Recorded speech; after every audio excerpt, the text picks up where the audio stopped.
Hi കൂട്ടുകാരെ, നമ്മുടെ വീട്ടിൽ പറമ്പിൽ പാവൽ നട്ടിട്ടുണ്ടാവുന്ന കാണിച്ചു തരാം. പാവലുണ്ട്, പാവയ്ക്ക ഉണ്ടായിട്ടുണ്ട്. ഒരു ചെറിയ പാവയ്ക്ക ഇതിൻ്റെ ഉള്ളിൽ കണ്ടോ.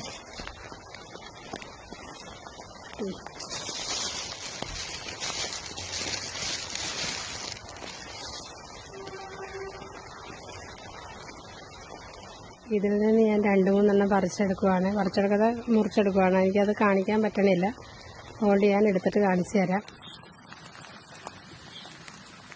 കണ്ടോ, പാവയ്ക്ക ഇവിടെ നിന്ന് എടുത്ത പാവയ്ക്കയാണ് നമ്മുടെ പറമ്പിൽ നിന്ന് തന്നെ. അപ്പം ഇതൊന്ന് അരിഞ്ഞെടുക്കട്ടെ കേട്ടോ.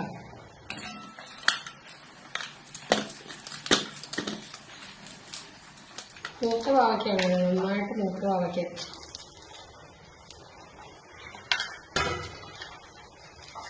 ഇത് കുറച്ച് കയ്പുണ്ടെന്ന് തോന്നുന്നു. കയ്പുള്ള പാവയ്ക്കാണല്ലോ ഗുണം കൂടുതൽ. നമ്മൾ ചിലർ പറയുന്നത് മഞ്ഞൾപ്പൊടി ഇട്ട് വെച്ചിട്ട് വെള്ളം കഴുകിക്കളഞ്ഞാൽ മതി, അല്ലെങ്കിൽ ഒന്ന് അടുപ്പത്ത് വെച്ചൊന്ന് തിളപ്പിച്ചിട്ട് ആ വെള്ളം കളഞ്ഞാൽ മതി എന്ന് പറയാം. പിന്നെ നമ്മളത് കഴിച്ചിട്ട് കാര്യമില്ലല്ലോ, അതിൻ്റെ ഗുണം പോയിട്ട്. ഞാനത് പാവയ്ക്ക് അരിഞ്ഞെടുത്തിട്ടുണ്ട്. ഒരു 5-8 കാന്താരിമുളക് ചതച്ചെടുത്തേക്കണം. ചെറിയ കാന്താരിമുളകായിട്ട് ഞാനത് ഇടികല്ലിൽ വെച്ച് ചതച്ചെടുത്തു. പിന്നെ അതുകൊണ്ട് എരിവ് മാത്രം മതിയാവില്ല, അതുകൊണ്ട് കുറച്ച് ചതച്ച മുളകും കൂടെ എടുത്തിട്ടുണ്ട്. പിന്നെ ഒരു പകുതി സവാളയും കൂടെ എടുത്തു. ഇത് മെഴുക്കുവരട്ടി ഉണ്ടാക്കാം.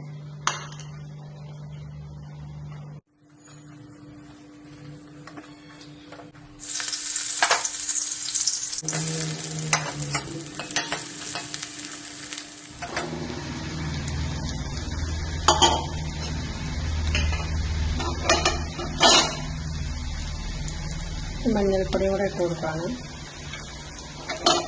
ഒന്ന് നന്നായിട്ട് ഇളക്കി കൊടുക്കാം.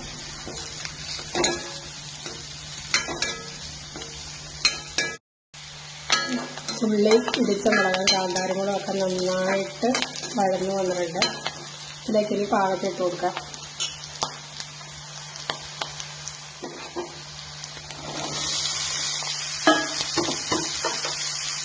ഞാൻ ഉപ്പ് ഇട്ട് കൊടുക്കണില്ല, അല്ലാതെ ഉപ്പ് ഇട്ട് കൊടുത്താലേ പെട്ടെന്ന് അടി പിടിക്കും.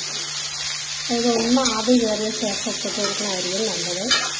അപ്പോൾ ഒന്നിനെ തൊടാതെ അടി പിടിക്കാതെ നമുക്കത് റെഡിയാക്കി എടുക്കാൻ പറ്റും. ഞാൻ അടച്ചു വെച്ച് കൊടുക്കാം. ഇതൊന്ന് തുറന്ന് നോക്കാം.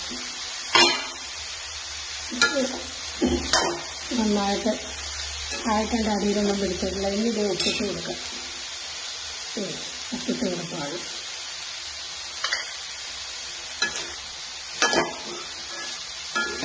ഒന്നുകൂടി അടച്ചു വെക്കുക. ഞാനൊരു ഇതൊന്ന് ചൂട് കയറിയ ശേഷമാണ് ഉപ്പിട്ട് കൊടുക്കുക കേട്ടോ.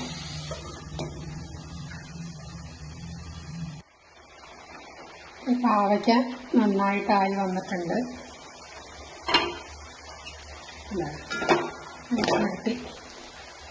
ആയിട്ടുണ്ട്.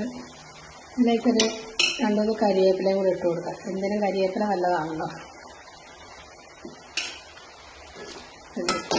നമ്മുടെ പാവയ്ക്ക മെഴുക്കുവരട്ടി നല്ല ടേസ്റ്റിൽ ആയി വന്നിട്ടുണ്ട്.